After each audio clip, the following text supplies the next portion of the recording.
सबसे पहले तो आप ये जानिए कि आपको लगता है कौन सरकार आएगा कि हमको नौकरी दे देगा। तो सरकारी जो व्यवस्था है बिहार में, चपरासी से लेकर मुख्य सचिव तक, संविदा कर्मी इंक्लूडेड, सबकी संख्या जोड़िएगा तो बिहार में कुल जनसंख्या का 1.97-2% से कम लोग ही सरकारी नौकरी करते हैं। तो नौकरी रोजगार मिलेगा कैसे? रोजगार का सबसे बड़ा तरीका है पूंजी। बिहार में पूंजी नहीं है। क्यों नहीं है? क्योंकि यहां प्रति व्यक्ति आय है 35,000 रुपया सालाना। अगर 35,000 सालाना का मतलब हुआ कि ज्यादातर आदमी दिन में 100 रुपया भी नहीं कमाता है। तो इस महंगाई के जमाना में अगर आप 100 रुपया भी नहीं कमाइएगा तो खाइएगा क्या, खिलाइएगा क्या, और पैसा पूंजी कहां से लाइएगा? तो लोगों के पास अपना पैसा है नहीं। और दूसरा, रिजर्व बैंक एक आंकड़ा जारी करता है जिसको कहते हैं CD ratio, credit deposit ratio. Bank में आपने कितना पैसा रखा और बैंक ने उसके बदले आपको कितना पैसा लोन दिया, कर्ज दिया, व्यक्तिगत तौर पर नहीं, राज्य के स्तर पर। सरकार की जो व्यवस्था है देश में, उसमें बैंकों की ये जिम्मेवारी है कि अगर 100 रुपया लोग बैंक में रखें तो कम से कम 70 रुपया लोन लोगों को मिलना चाहिए, ताकि आप घर बना सकें, मोटरसाइकिल चला सकें, दुकान खोल सकें, कोई रोजी रोजगार बिजनेस व्यापार कर सकें। बिहार में ये रेशियो है 40%। मतलब 100 रुपया बिहार के बैंकों में जो जमा होता है, बिहार के बैंक में सिर्फ 40 रुपया बैंक वाले आपको लोन देते हैं। 60 रुपया कहां जाता है? वो बैंक इस पैसे को उन राज्यों में भेज रहे हैं जहां पर लोग बिजनेस व्यापार कर रहे हैं। गुजरात में, तमिलनाडु में, तेलंगाना में, आंध्र प्रदेश में। वहां CD रेशियो कितना है? 90, 95, 100। मतलब अगर तेलंगाना में, तमिलनाडु में वहां के लोगों ने 100 रुपया जमा किया तो बैंकों ने 90 रुपया, 100 रुपया वहां के समाज को दिया कि भाई तुम गाड़ी खरीदो, व्यापार करो, बिजनेस करो। इससे वहां के लोग रोजी रोजगार कर रहे हैं।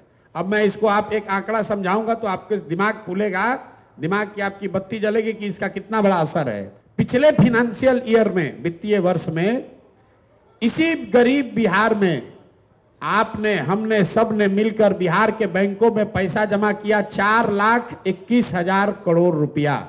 अगर CD रेशियो मतलब 70% बैंक कर्ज देते तो बिहार के लोगों को कर्ज कितना मिलता? 2,80,000 करोड़ रुपया।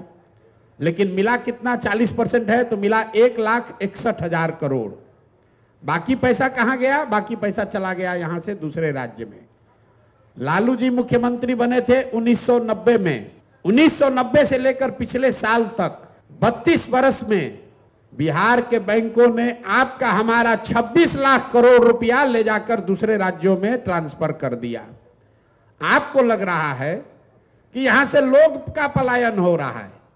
बिहार का जो पलायन का समस्या है, ये सिर्फ श्रम का, लोगों का पलायन नहीं है। लोगों का पलायन है, बुद्धि का पलायन है और पूंजी का पलायन है। जो नौजवान है, जिसके पास पैसा, साधन, पढ़ाई नहीं है, वो मजदूरी करने के लिए बाहर जा रहा है। जो नौजवान पढ़ लिख गया, वो पढ़ाई करके बाहर नौकरी करने के लिए पलायन कर रहा है। और जो पैसा हम लोग के पास है वो भी दूसरे जगह जा रहा है। तो अगर रोजगार यहां चाहिए तो सबसे पहले यहां लोगों को पूंजी उपलब्ध होना चाहिए। आपकी क्षमता के अनुसार 50,000, 1 लाख, 2 लाख, 3 लाख, 5 लाख रुपया लोन मिलने लगे सहज तरीके से तो बिहार के घर घर में रोजगार होने लगेगा। नहीं तो सरकारी नौकरी के चक्कर में हम लोग दौड़ते दौड़ते मर जाएंगे। तो जन सुराज का मंत्र बिहार में रोजगार लाने का मतलब ये नहीं है कि चीनी का फैक्ट्री खोल देंगे। चीनी का फैक्ट्री खोलिएगा तो कितना आदमी को रोजगार मिलेगा? फैक्ट्री लगना चाहिए।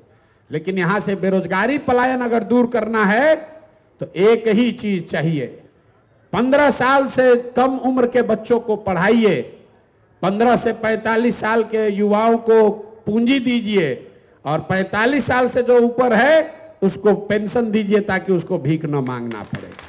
तो सबसे पहले जरूरी है कि 15 साल से पहले के बच्चों को अच्छी से अच्छी शिक्षा दी जाए ताकि वो 15 बरस के बाद सरकार की व्यवस्था पर बोझ न बने।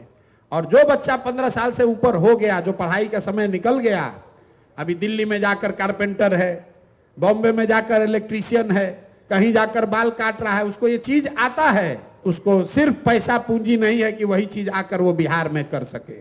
तो बिहार के बच्चों को वो धंधा सिखाना चाहते हैं।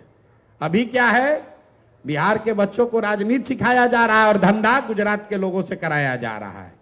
हम चाहते हैं कि बिहार के बच्चे धंधा करना सीखें, अपने बल पर अपने पैर पर खड़ा हों, और उसके लिए सिर्फ और सिर्फ पूंजी की जरूरत है। तो जन सुराज की सोच एक लाइन में यह है कि 15 साल से कम उम्र के बच्चों के लिए विश्व स्तरीय शिक्षा की व्यवस्था हो, 15 से 45 साल के बीच के लोगों के लिए पूंजी की व्यवस्था हो, और 45 साल से ज्यादा उम्र के बुजुर्गों के लिए कम से कम 2000 रुपया महीना के पेंशन की व्यवस्था हो।